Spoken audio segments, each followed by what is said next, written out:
The Merciless. The Merciless bercerita tentang persahabatan seorang gangster dan polisi.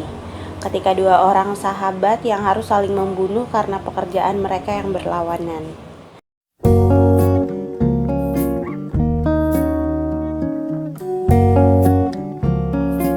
Pada suatu hari ketika Go Byung-gap sedang mengobrol sembari membicarakan tentang atasan mereka, yaitu Han Jae-ho yang terkenal sadis. Tak berselang lama tiba-tiba ada seorang yang datang dan membunuh rekan Go Byung-gap. Ternyata dia adalah seorang mata-mata. Sementara itu, Han Jae-ho tengah menjemput rekannya, yaitu Jo Hyun-soo yang baru saja keluar dari penjara. Sementara itu di markas mereka saat ini ada Inspektur Chun dari divisi narkoba yang sangat bertekad untuk mengincar kelompok mereka. Namun Inspektur Chan selalu saja gagal. Selanjutnya kita akan diperlihatkan cerita kilas balik, yaitu saat Han Jae-ho dan Jo Hyun-soo ketika berada di dalam penjara. Pada saat itu Jo Hyun-soo tengah berbuat onar dengan mengganggu salah seorang yang berkuasa ketika di penjara, sedangkan Han Jae-ho tampak sangat menikmati keributan yang dibuat Jo Hyun-soo. Saat berada di ruangan isolasi, Jo Hyun-soo dihampiri Han Jae-ho. Han Jae-ho sedikit menasehatinya agar tak berbuat onar. Kemudian Jo Hyun-soo menyadari Han Jae-ho bukanlah orang sembarangan di dalam penjara karena dia mempunyai akses khusus. Setelah keluar dari ruang isolasi, Jo Hyun-soo bertanya tentang Han Jae-ho kepada sesama tahanan. Dan ternyata setibanya di penjara, Han Jae-ho langsung mengambil alih penjara ini dan menguasainya. Dia berhasil menguasai para raja tahanan. Dia saat ini sendirian berhasil mengalahkan begitu banyak orang. Dan tentu saja saat ini dia menguasai peredaran rokok di penjara dan diberikan akses khusus. Kehidupan di penjara tak selalu berjalan mulus, tak terkecuali bagi Han Jae-ho. Kali ini datanglah tahanan baru, yaitu Kim Sung-han. Dia adalah salah satu gangster yang paling ditakuti di luar sana. Han Jae-ho menghampirinya. Ia tak ingin membuat masalah. Han Jae-ho menawarinya hak distribusi rokok, yaitu mereka akan membaginya secara merata. Tapi tentu saja Kim Sung-han tak begitu saja menyetujuinya. Kemudian Han Jae-ho menghampiri kepala sipir. Kau telah mengkhianatiku dan kau sekarang berpihak pada Kim Sung-han, kata Han Jae-ho. Kepala sipir kemudian memerintahkan anak buahnya untuk memukuli Han Jae-ho dan memasukkan Han Jae-ho ke ruang isolasi. Dan akhirnya Han Jae-ho keluar ruangan isolasi dan tentu saja Kim Sung-han sudah mengambil alih penjara. Sekarang dia hanya tahanan biasa. Kim Sung-han tidak membiarkannya begitu saja. Dia menyuruh anak buahnya untuk membunuh Han Jae-ho. Tapi untungnya ada Jo Hyun-soo yang membantunya. Mereka diinterogasi sipir, tapi tentu saja sipir mengabaikannya dan tetap bungkam. Akhirnya Jo Hyun-soo menemukan cara, yaitu menggunakan handphone Han Jae-ho untuk mengancam sipir karena dia sudah menyebarkan bukti penyelundupan rokok dan narkoba. Hingga akhirnya sipir itu menyerah dan sipir itu kemudian menyerahkan Kim Sung-han di tangan Han Jae-ho. Sekarang Han Jae-ho sudah menguasai penjara. Dia menyiksa Kim Sung-han, dia menumpahkan minyak panas di tubuhnya, dan ternyata ketuaku dalang dibalik rencana pembunuhan Han Jae-ho. Ketuaku adalah bos besar dari kelompok Han Jae-ho. Di tempat lain, yaitu di kantor polisi, data ini Inspektur Chan sedang berdiskusi dengan atasannya mengenai penangkapan dari ketuaku beserta anak buahnya. Ternyata Jo Hyun-soo adalah seorang polisi. Dia menyamar untuk menyusup menjadi orang kepercayaan Han Jae-ho.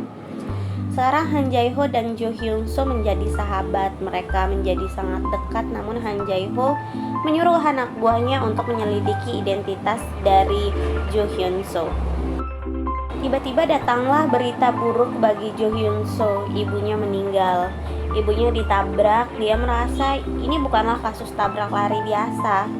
Saat ini dia sangat kacau hingga Han Jae-ho mengunjunginya.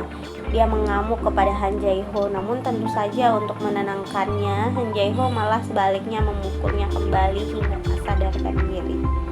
Akhirnya dia diberikan izin untuk memakamkan orang tuanya. Ternyata yang memberikan izin tersebut adalah Han Jae-ho. Dan setelah Jo Hyun Soo kembali, mereka mengobrol. Mereka semakin dekat hingga Han Jae Ho menerimanya sebagai rekan di dunia gangster. Namun Jo Hyun Soo pun jujur dan mengatakan dia adalah seorang polisi. Akhirnya mereka bebas. Mereka saat ini tengah melakukan misi untuk merebut sebuah stempel izin ekspor dari geng lainnya. Tetapi polisi tak tinggal diam. Dia memberikan jam tangan sebagai penyadap bagi Jo Hyun Soo hingga para polisi ini tetap memantau perkembangannya. Jo Hyun Soo diutus untuk bernegosiasi. Negosiasi berjalan alot, tak menemukan titik temu hingga Jo Hyun Soo marah dan menusuk tangan bos gangster itu. Akhirnya Jo Hyun Soo mulai bertarung seorang diri. Sementara di luar arena ada Han Jae Ho menunggu. Setelah mulai keributan, dia dan anak buahnya datang dan menyerbu kelompok itu. Disinilah kita akan melihat bagaimana kekompakan dan chemistry dari Han Jae Ho dan Jo Hyun Soo. Bagaimana mereka menghabisi kelompok itu dengan tanpa ampun. Setelah misi, mereka kembali berkumpul. Tentu saja ketuaku sangat memuji kinerja mereka dan sekarang mereka akan dikirim kembali kepada orang-orang dari Rusia untuk bernegosiasi tentang penyelundupan narkoba. Mereka pun tiba di sana, sebuah tempat rahasia untuk melakukan transaksi ilegal. Hanya Han Jae Ho yang masuk dan melakukan negosiasi. Sementara itu Jo Hyun Soo yang sedang berada di luar, dia dihampiri oleh seorang rekannya dari kepolisian. Polisi itu memberikan Jo Hyun Soo jam tangan karena jam tangan sebelumnya rusak. Akan tetapi Han Jae Ho datang karena tak ingin ketahuan. Jo Hyun Soo dan Han Jae Ho memukuli polisi itu. Setelah itu Han Jae Ho merasa curiga kepada Jo Hyun Soo. Apakah dia akan mengkhianati Han Jae Ho?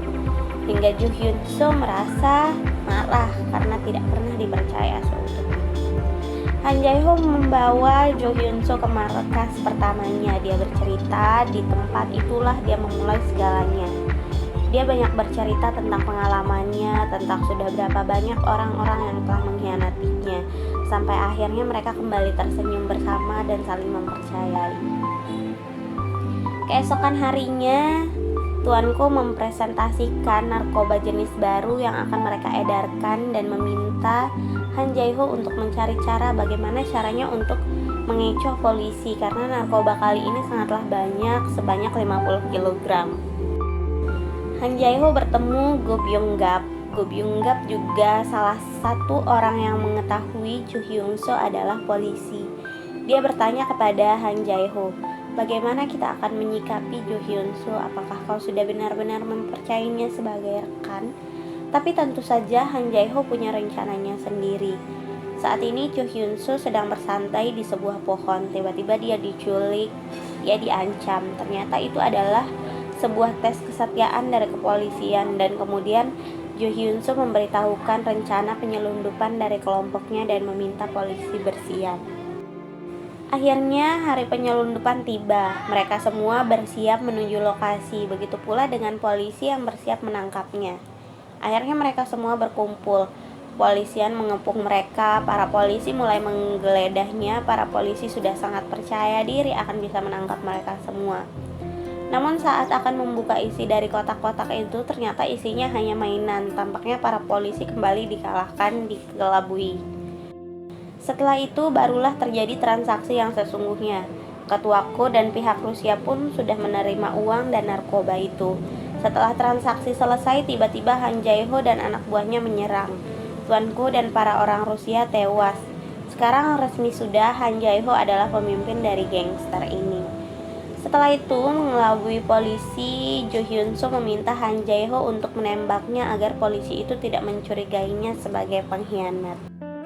Akhirnya Jo Hyun Soo kembali ke kepolisian. Inspektur Chan sangat kecewa hingga akhirnya dia memberitahukan sebuah rekaman dan ternyata orang yang menjadi dalang di balik terbunuhnya ibu dari Jo Hyun Soo adalah Han Jae Ho. Jo Hyun Soo saat ini sangat marah hingga akhirnya dia dan kepolisian membuat rencana untuk menjebak Han Jae Ho untuk bertemu di tempat rahasianya. Sebelum itu dia juga mengadu domba Han Jae Ho dan Go Byung Gap. Dia memberitahukan bahwa Go Byung Gap telah menjual rencananya ke polisi. Han Jae Ho memanggil Go Byung Gap. Go Byung-gap sangat bingung dengan apa yang terjadi, tapi tanpa ampun dia membunuh Go Byung-gap. Akhirnya mereka tiba di tempat itu. Mereka mengobrol. Jo Hyun-soo sangat marah pada Han Jae-ho hingga Han Jae-ho ingin membunuh Jo Hyun-soo, tapi karena Han Jae-ho sudah begitu menyayanginya Jo Hyun-soo, dia tak bisa membunuh Jo Hyun-soo.